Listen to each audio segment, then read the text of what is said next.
여러분 안녕하십니까. 2018년 11월 27일 화요일 신문사설 비평을 시작하겠습니다. 먼저 카드 수수료와 관련된 조선일보 사설입니다.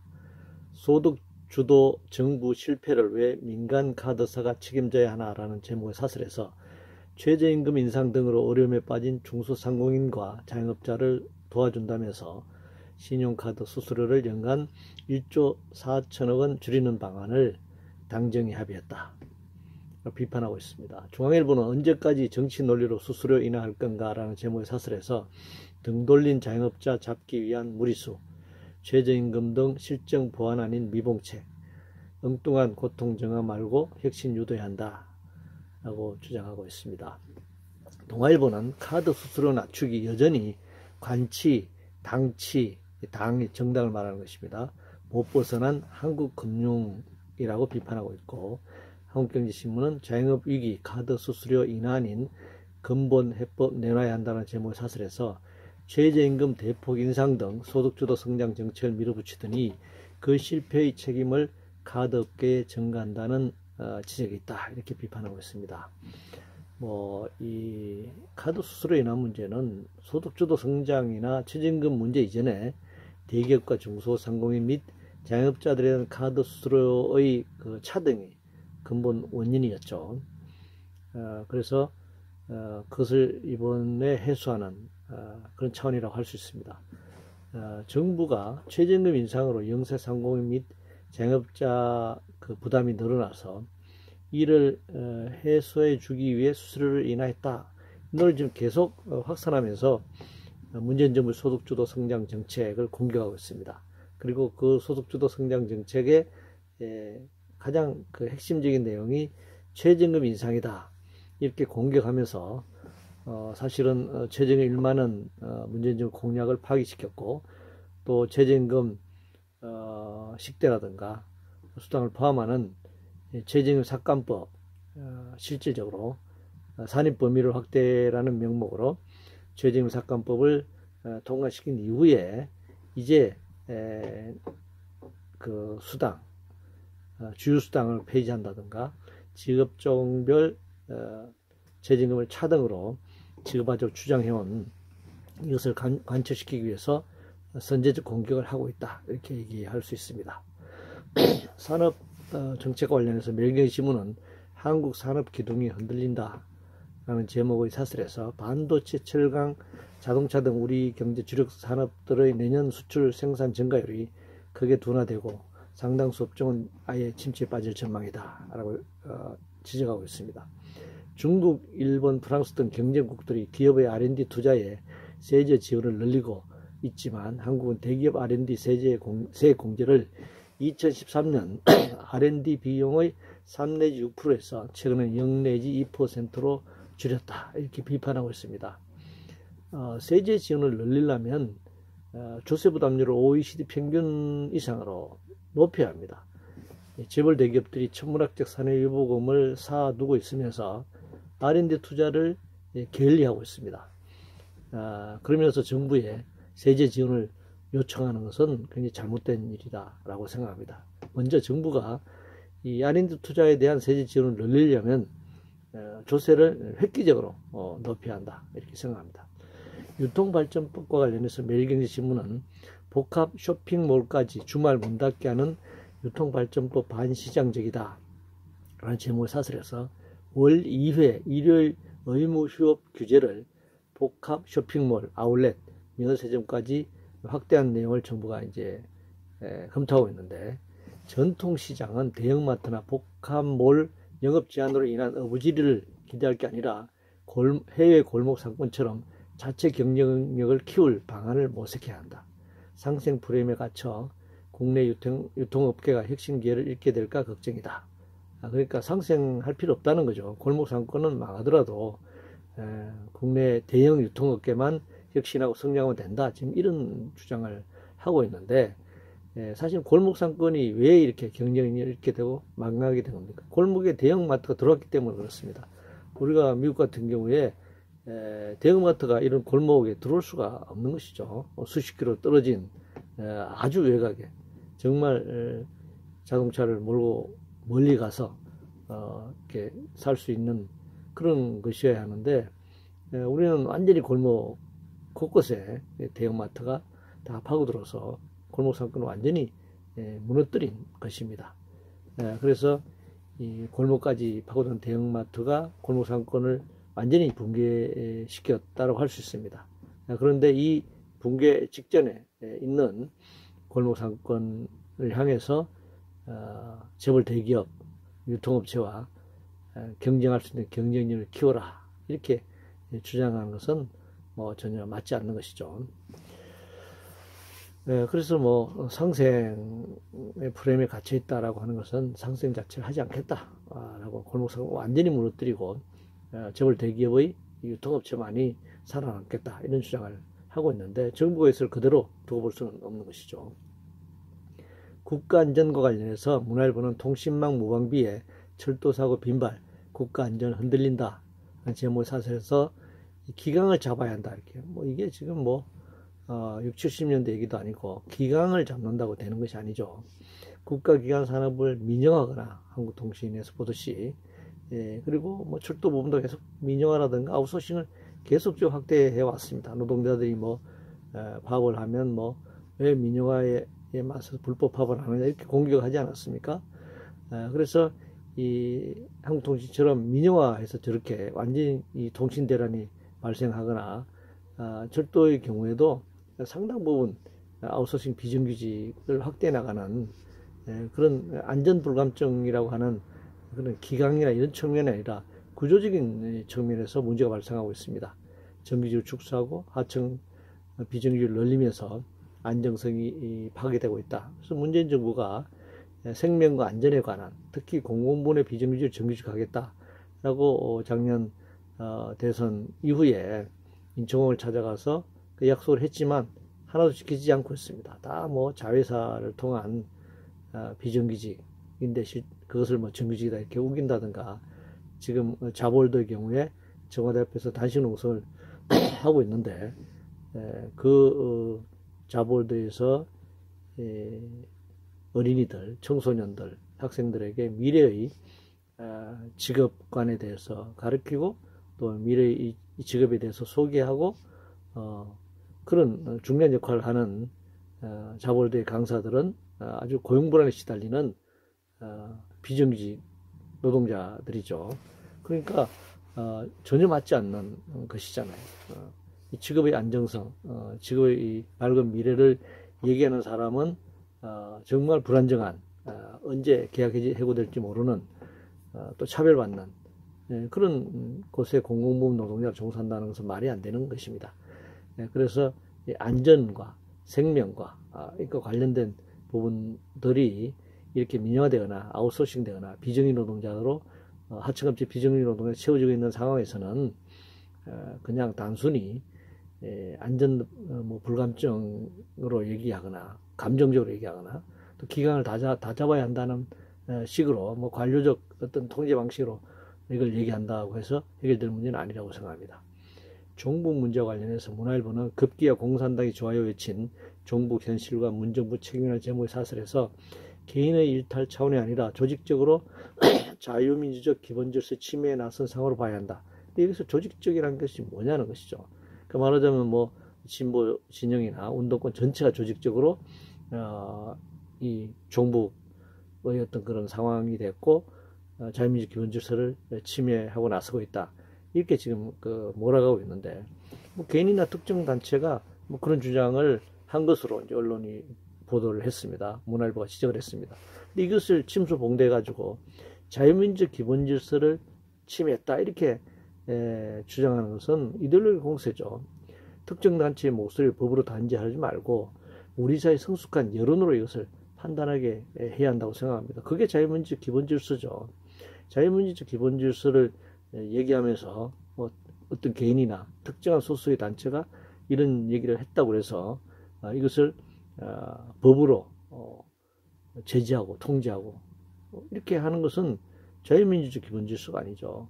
독재나 통제, 관료적 질서라고, 폭력적 질서라고 할 수 있습니다. 그래서 이렇게 되면 어떻게 되느냐, 상식선에서 진행되는 보통 사람들, 상식선에 진행되는 남북 교류조차 또 중국으로 뭐 친북이다, 종북이다 이렇게 몰아갈 가능성이 굉장히 높아지는 것이죠. 인권 관련해서 동아일보는 남 유엔 인권 결의 참여에 배신행위라는 북의 망바 이라면서 공격하고 있습니다. 뭐 북한이 당연하게 반발하겠죠. 북한은 뭐 이런 인권 침해가 없다라고 주장하고 있으니까요. 뭐 그럼에도 불구하고 뭐 북한은 북한의 입장이 있을 테니까요. 그럼에도 불구하고 인류의 보편적 인권이 침해받는다면 유엔 참여에서 이걸 결의하는 것은 꼭 북한만의 문제는 아니다. 북한에는 어떤 나라든 유엔에 가입하고 있는 어떤 나라든 이런 인권 결의를 하는 것은 당연하고 불가피한 일이라고 생각합니다. 그렇다고 해서 이걸 주도하고 있는 북한의 인권 결의를 주도하고 있는 미국이나 또 인권 결의안에 그동안은 뭐 기권을 많이 했는데 한국이 남북 간의 관계를 고려해서 이번에 인권 결의에 참여했다고 하는 참여한 한국이 그러면 인권에 있어서 인권이 완전히 보장되는 나라냐? 그렇지 않다는 것입니다. 노동권, 뭐 인권 뭐 이런 경우에는 정말 그 최근에 한국에서 논란이 되고 있는 아이로 핵심 협약 비준과 관련해서 이 아이로 187개 가입국 중에서 143개국이 다 비준했습니다. 핵심 협약을. 그런데 이 핵심 협약을 다 비준하지 않는 나라가 한국과 미국과 일본이란 나라죠. 뭐 몇십 개 나라, 이 세 나라를 포함해서 몇십 개 나라가 있습니다만, 그래서 노동권이 보장되지 않는 나라잖아요. 노조를 설립할 수 있는 권리를 완전히 보장하지 않고 강제노동과 같은 뭐 전투 전경이라든가 이런 경우는 사실은 국방의 의무가 아니라 강제노동을 강요하는 그런 것이라고 할 수 있습니다. 그래서 이런 부분들이 유엔 인권 선언이라든가 유엔 결의를 사실 위반하는 내용이고, 그러면서 보면은 인권이 완전히 보장되지 않는 나라인 겁니다. 그래서 북한만이 아니라 그 어떤 나라든지 노동권, 인권이 침해되는 경우에 유엔이 이 문제에 대해서 지적하고 이것을 고치도록 결의해야 한다, 그렇게 생각합니다. SOC 사업과 관련해서 한국경제신문은 세금 투입하는 SOC 사업 예타 면제 남발해서는 안 된다. 예타라고 하는 것이 예비 타당성 조사를 이제 줄여서 하는 말인데요. 지방자치단체들이 정부에 신청한 사회간접자원 SOC 예비 타당성 조사 면제 사업 규모가 30여 건을 약 60조 원에 달한다 라면서 이를 지적하고 있는데, 예비 타당성 조사를 당연히 거쳐야 한다고 생각합니다. 이것을 무조건 면제하는 것은 맞지 않다. 그렇다고 해서 예비 타당성 조사를 하긴 하는데 졸속으로 하거나 제대로 부실하게 한다면 이것도 의미가 없는 것이죠. 근데 이게 뭐 예비 타당성 조사를 부실하게 하든지 아니면 예비 타당성 조사를 면제하든지 하는 이 모든 것들이 지방자치단체 예산이 사실은 지구 국회의원들의 소위 쪽지 예산에 영향을 받지 않아요. 요즘은 뭐 쪽지를 넣지 않고 카톡으로 해서 한다고 해서 카톡 예산이라고도 언론에 지금 보도가 됐는데요. 이렇게 될 경우에 정부 예산이 불균등하게 배분됩니다. 그래서 국회 내에서 어떤 위원장 자리를 차지하고 있거나 또 뭐 다선 의원이거나 그래서 좀 파워가 있는 경우에 이런 쪽지 예산, 카톡 예산을 통해서 예결산 심의를 할 때 내년도 예산 심의하는 지금 과정에서 이번 주가 그걸 마지막 심의하는 마지막 주가 되겠는데요. 이럴 때 자기 지역구에 유리하게 더 많은 예산을 배정해 가지고 자기 속한 지방자치단체에 이 사회간접자본을 예비 타당성 조사 없이 막 투입하게 하고, 그래서 자기가 의정활동을 잘한 것으로 포장한 다음에 2020년 총선에 다시 출마해서 재선, 3선, 4선 이렇게 가는 이런 지역구 국회의원 제도, 부패한 이권과 결합하고 있는 이런 것들이 구조적인 문제가 지금 뒷받침하고 있습니다. 이 문제는 예비 타당성 조사를 하냐 안 하냐 문제가 아니라 당연히 해야 하고, 하더라도 부실하게 한다면 의미가 없는 것이잖아요. 그래서 이 문제가 완전히 해결되려면 정부 예산이 균등하게 배분돼야 하고 자원이 효율적으로 합리적으로 배분되게 하려면 지역구 국회의원제도 저는 폐지해야 한다. 전면 비례대표제로 돼야 하고, 그래서 국회의원 300명이 자기 지역구를 위해서 예산을 심의하는 것이 아니라 국가와 국민을 위해서 국가 전체의 SOC 사업을 위해서 이 예산을 심의할 수 있는 제도 개선이 필요하다. 최근에 뭐 선거제도 개혁, 정치개혁 문제가 많이 논의되고 있는데 결국은 뭐 국회의원 수를 좀 몇십 명 늘리고 비례대표 그 수만큼 비례대표를 늘리는, 그래서 현재 300명의 비례대표가 47명인데 한 60여 명 늘려서 비례대표 국회의원 한 100명 정도 늘리는 그런 선에서 지금 논의가 되고 있는데, 이건 이렇게 해서는 안 된다고 생각합니다. 국회는 늘리는 것이 능사가 아니라 이제 지역국회의원을 폐지하고 전면 비례대표제로 가야 한다, 그렇게 생각합니다. 노인복지와 관련해서 한국경신문은 기초생활보장제도 원칙 흔드는 복지 확대는 곤란하다라는 제목을 사설해서 기초생활 생계급여가 깎인 노인 65세 이상 노인들에게 내년부터 월 10만 원을 추가 지급하는 방안에 합의했다고 합니다. 대상 노인이 40만 명, 예산은 약 4천억 원 이제 추가되는데, 이거 곤란하다 이렇게 얘기하고 있는데, 기초생활보장제도의 원칙 이전에 복지의 원칙에 충실해야 합니다. 복지가 뭡니까? 정말 어려운 사람들을 뒷받침해야 하는 거죠. 복지가 노인 빈곤율과 노인 자살률이 세계 최고인 한국 현실에서 당연히 노인 복지는 늘려야 하는 것입니다. 그것이 노인 복지 원칙이다 이렇게 생각합니다. 자, 민요청 공격이 계속되고 있습니다. 뭐 민노총 산하 어떤 조직에서 벌어진 일만 있으면 민노총이라고 해서 매도하고 공격하고 있네요. 문화일보는 민노총 집단 폭행 40분 구경만 한 경찰 존재 이유가 뭔가. 민노총 산하, 금속노조 산하, 또 충남 지부 산하, 유성기업 지회에서 벌어진 이제 일인데, 이것을 민노총 집단 폭행, 그러니까 마치 민노총 중앙에 있는 그 중앙 사무실에서 뭔가 집단 폭행이 일어난 것처럼 이렇게 이제 제목을 뽑았죠. 내용 인정선 핵심 자동차 핵심 협력업체인 충남 아산시 유성기업에선 민노총 금속노조 유성지회 조합원들이 지난 22일 오후 3시 50분쯤 대표이사 집무실에 노무 담당 상무를 감금한 채 1시간 동안 집단 폭행이 일어났다는 것입니다. 이유회를 막론하고 폭력이 벌어진 것은 굉장히 잘못되고 안타까운 일이죠. 뭐 경찰과 검찰 조사에 따라 이것은 처리될 것이라고 생각합니다. 그런데 이렇게 왜 이런 결과가 이제 나타나느냐 하는 문제를 언론이 전혀 보도하지 않았죠. 그동안 유성기업은 노사 분쟁이 2011년 5월 18일 날 벌어졌습니다. 그 이전에 그 노사가 합의를 했죠. 뭐 금속 제조업 사업장에서 많이 합의를 그 2011년 전후로 했는데, 주야간 막교대, 그러니까 야간 노동이라고 하는 것이 엄청나게 인간의 몸과 마음을 파괴하고 또 그 생체 리듬이 이제 깨지면서 생산성 효율성 면에서도 좋지 않은 것이죠. 또 노동자의 여가나 휴식도 제대로 가질 수 없는, 그래서 과로사, 과로, 산재 이것이 빈발했단 말이죠. 그래서 노사가 주간 이교대로 합의를 했습니다. 그래서 그것을 시행할 것을 촉구했는데, 이게 아마 유성기업이 현대자동차의 핵심 부품업체이기 때문에 현대의 그 원청이 이걸 동의하지 않았을 것으로 생각합니다. 그래서 노사 간 합의를 이행하지 않았습니다. 그래서 노조가 이걸 요구하라고 이제 파업을 시작했는데, 이때 사측이 그때 노동자들의 요구가 밤에는 잠 좀 자자라는 요구였거든요. 그래서 용역 깡패를 통해서 무자비한 폭력이 벌어졌습니다. 정말 뭐 수화기를 그 엄청난 그 쇳덩이지 않습니까?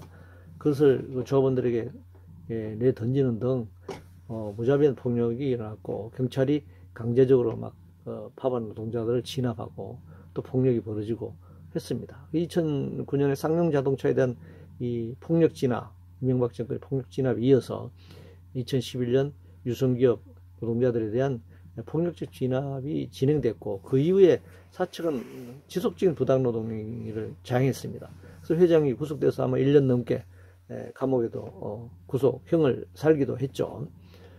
그리고 끊임없이 뭐 복수노조가 만들어지면서 특히 민노총 금속노조 산하 유성기업 지회 조합원에 대해서만 부당징계, 해고, 뭐 고소고발이 남발이 됐습니다. 그래서 한 명의 조합원이 그 과정에서 자결도 했고, 또 대부분의 조합원들이 우울증을 앓는 등 고통을 앓고 있습니다. 그래서 지난 7년 반 동안 이런 사용자의 불법이나 폭력에 대해서 언론은 철저하게 외면했습니다. 엄청난 폭력이 벌어졌고, 수많은 노동자들이 머리가 깨지고 피를 흘리면서 쓰러져도 이 언론이 보도한 바가 없습니다. 이 문화일보는 이런 부분은 전혀 보도하지 않았습니다. 그런데 이번에 노무담당 상무가 집단폭력에 당했다. 이 부분은 지금 문화일보뿐만 아니라 모든 수구보수 자본신문들이 대스특필하고 이것을 민노총의 집단 폭행으로 이렇게 몰아가고 공격하고 있습니다. 소득주도 성장과 관련해서 조선일보는 국제기구가 소득주도 우려하는데 국제공인 받겠다는 청와대라는 제목의 사설에서 청와대가 말하는 포용국가론과 OECD나 IMF 세계은행 등의 포용성장론은 성장과 분배의 선후관계부터 거꾸로 되었다 라고 지적하고 있고, OECD는 지난주 한국 최저임금의 큰 폭 인상은 고용성장에 부담이 될 수 있다며 속도 조절을 권고하는 보고서를 냈다라고 얘기하고 있습니다. 아니, OECD 평균 최저임금보다 낮은 나라인데 우리나라가, OECD가 한국의 최저임금 인상폭이 높다고 지적하는 것이야말로 OECD 스스로 자가당착이죠. 무슨 OECD가 자본 편향적이라고 하는 자본의 입장에 있다 서 있다는 것을 드러내는 것입니다. 물론 문재인 정부가 소득주도 성장의 슬로건을 계속 이걸 걸고 있는 것 자체가 스스로 발목을 잡고 있는 측면이 있습니다. 소득주도가 아니라 그냥 분배 정책을 하면 되는 것이죠. 그런데 그러면 소득주도가 됐든 분배 정책이 됐든 실제 이 정책이 펼쳐지고 있느냐? 그렇지 않습니다. 지난 1년, 임기 1년 반이 지났는데 상하 소득 격차가 더 벌어지고 있잖아요. 그러니까 소득주도 성장 정책도 아니고 분배 정책도 아니다, 실질적으로 아니다라고 하는 것을 말해주고 있는 것인데, 자본의 입장에서는 수구보수 자본 신문들은 이렇게 소득 격차가 벌어지는 것도 최저임금의 높은 인상 때문에 이렇게 몰아가고 있어요. 그나마 최저임금 그 정도로 10조 원 정도 또 올렸으니까 그나마 이 정도 벌어졌지. 만약 그래도 최저임금이라도 인상하지 않았으면 지금보다 더 벌어지지 않았겠어요? 탈원전 정책과 관련해서 조선일보는 탈원전 정책, 우리도 국민의 뜻을 물어야 한다 라는 제목을 사설해서 대만이 탈원전 정책을 도입한 지 2년 만에 국민투표로 폐기하게 됐다. 한국원자력학회가 8월과 11월 실시한 여론조사에서 원전 찬성률이 70% 정도로 나타났다. 중앙일보는 탈원전 우리도 국민의 뜻 물어야 한다. 제목이 비슷하네요.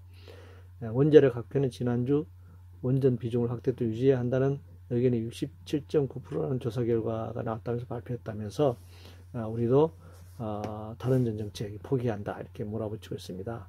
대만의 정책 관련 국민투표의 경우에는 유권자 1.5% 서명이면 발의되고 유권자 25% 이상이 찬성하면 성립되는 조건이라 강제성이 높지 않습니다. 국민들의 지지가 높지 않아도 국민투표가 통과된다는 거죠. 이번의 경우에는 원전뿐만 아니라 대만은 원전을 폐쇄하면서 대만 지금 민진당 정부는 대체에너지 개발 쪽으로 이제 가는 것인데, LNG라든가. 물론 지금 민진당 정부가 원전 폐기를 시작한 건 아니고 지금 야당인 국민당 정부 시절부터 이것을 시작한 정책입니다. 그래서 이번 국민투표 과정에서 석탄 화력 발전의 의견까지도 다 투표에 물어서 이게 패키지로 대체에너지 개발과 관련된 그런 종합적 정책을 판단하기로 했는데, 대만 정부는 이번 원전에서 그런 투표 결과와 상관없이 2025년까지는 완전히 폐기한다라는 방침을 밝힌 상태입니다. 그러니까 여론 국민투표의 조사에서 어떤 결과가 나왔다 그래서 바로 폐기하지 않는다라는 것이죠. 그런데 한국의 경우 원자력 안전 한국의 경우에 원자력 학회가 실시한 여론조사는 조사 목적에 따른 질문 내용이나 조사 대상, 조사 시기 등이 그런 결과가 나오도록 당연히 유도한 것이죠. 그러니까 당연히 원전을 계속해야 한다라고 하는 주장이 높은 비율로 나타날 수밖에 없었다는 겁니다. 그런데 사실 그동안 다른 여론조사의 경우에는 원전을 계속 해야 한다기보다는 탈원전 쪽으로 그 주장한 그 결과가 많이 나왔거든요. 그렇다면 만약 이것이 국민투표 하듯이 해보자라고 한다면 다른 정책을 위한 설문조사 방식은 당연히 달라야 하고 그 이전에 대국민 교육선정과 토론 당연히 거쳐야 합니다. 이것이 전혀 위험한지 안 한지를 전혀 얘기하지 않은 상태에서 그 전기가 모자란다. 또 동적이나 또 그 폭염 시기에 블랙아웃이 우려되기 때문에 원전을 계속 가동해야 된다. 이렇게만 일방적으로 주입시켜 놓고 원전을 계속 가동할 것이냐 말 것이냐 이렇게 할 수는 없는 것이잖아요. 그 원전의 위험성, 사용 해결료 10만 년의 보관, 그리고 현재 있는 원전들도 다 단청 지역, 경주나 포항 지역에 지진이 지진이 일어났던 그런 지역에 단천 지역 위에 지금 위치하고 있는 점, 또 원전이 지금 부실하게 많이 공사되어 있는 점, 이런 여러 가지 그 방사능 위험들에 대해서 국민들에게 알리고 또 그것에 대해서 많은 토론을 거쳐서 결정을 만약 토론을 붙인다면 조사를 한다면 그렇게 해서 국민투표에 붙이던 토론을 그 설문조사를 해야 한다 생각합니다.